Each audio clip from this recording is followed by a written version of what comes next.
Hello students, UP academy classes में आपका एक बार फिर से स्वागत है। हम लोग कक्षा 12 के रसायन विज्ञान के चैप्टर 2 सॉल्यूशन में आगे बढ़ रहे हैं। इससे पहले हम लोगों ने विलयन के सांद्रता के बारे में, सांद्रता को व्यक्त करने की विधियां, उसके बाद जो द्रव के साथ गैस, द्रव और द्रव ठोस विलयन है उनके प्रकार, उनमें लगने वाले नियम के बारे में पढ़ लिया है। आज हम लोग पढ़ने वाले हैं राउल्ट के नियम के आगे, राउल्ट के नियम के अनुप्रयोग के रूप में हम लोग पढ़ने वाले हैं स्थिर क्वाथी विलयन के बारे में। स्थिर क्वाथी विलयन क्या है, क्वथनांक क्या है? हमने पिछले वीडियोज़ में आपको बताया है कि क्वथनांक क्या है। जब किसी भी द्रव का वाष्प दाब वायुमंडलीय दाब के बराबर हो जाता है तब वह उबलने लगता है। अर्थात किसी भी द्रव का वाष्प दाब जिस ताप पर वायुमंडलीय दाब के बराबर हो जाता है वह ताप ही उसका क्या कहता है, क्वथनांक कहलाता है, यानी बॉइलिंग पॉइंट कहलाता है, और यह क्रिया क्वथन कहलाती है। तो स्थिर क्वाथी, अगर हम दो अलग अलग द्रवों को मिलाएं, अगर दो अलग अलग द्रव हैं तो जाहिर सी बात है कि उनका क्वथनांक भी अलग अलग तापमान पर होगा। तो अगर उनका क्वथनांक अलग अलग तापमान है, परंतु जब उन दोनों को एक साथ मिला दिया जाए, मिलाने से पहले उनका क्वथनांक अलग अलग होता है। जैसे पानी 100 डिग्री सी पर है तो अब वो 100 डिग्री सी पर ही बॉयल होगा। अगर कोई और हम उससे ज़्यादा वाष्पशील द्रव को मिला लें, यानी किसी भी कार्बनिक द्रव को मिला लें, तो उसका जो बॉइलिंग पॉइंट होगा वो 100 डिग्री से कम होगा, क्योंकि उसका वाष्प दाब ज़्यादा, क्योंकि अधिक वाष्पित होता है।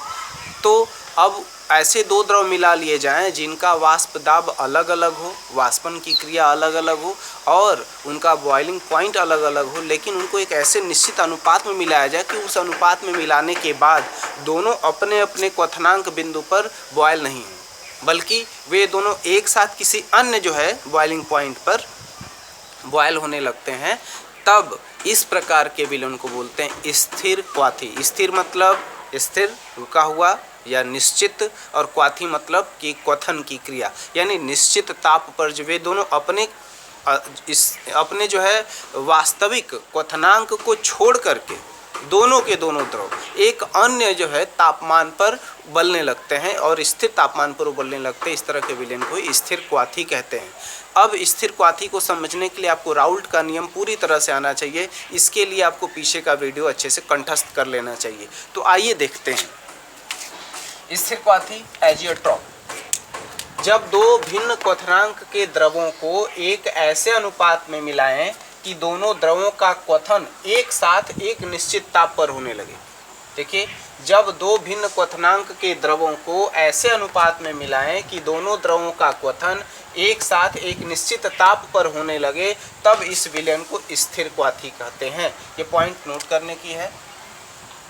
अर्थात जब दो अलग अलग क्वथनांक के विलयन एक साथ ऐसे इस अनुपात में मिला दिए जाएं कि उनका क्वथनांक एक ही हो जाए और वे जो है अलग अलग पॉइंट पर, अलग अलग ताप पर जो है बॉयल ना हो, तब इसको बोलते हैं स्थिर क्वाथी विलयन।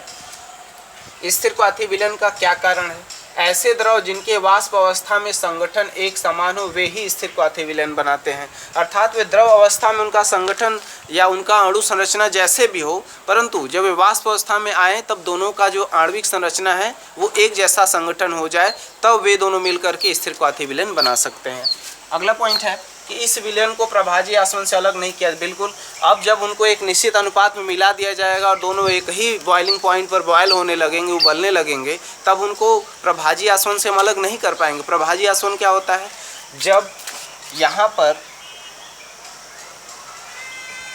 किसी बर्तन में मान लीजिए हमने द्रव A और द्रव B भरा हुआ है, अब इसको हम गर्म कर रहे हैं।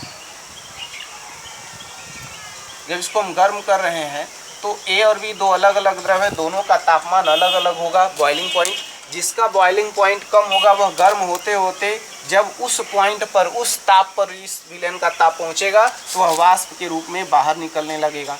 अब इसको हम क्या कर सकते हैं? इसको जो है हम संघनित्र द्वारा इकट्ठा कर सकते हैं।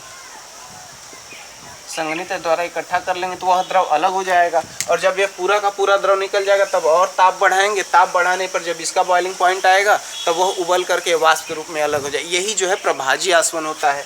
तब प्रभाजी आसवन कब होगा?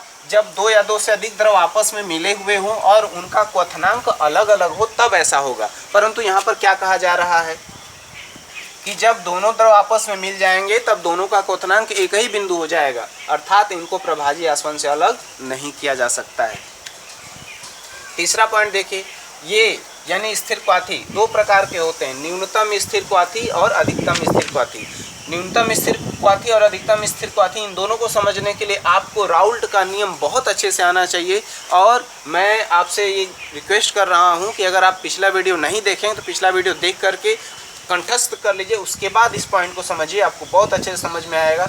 आइए हम समझते हैं न्यूनतम स्थिर क्वाथी क्या होगा और अधिकतम स्थिर क्वाथी क्या होगा।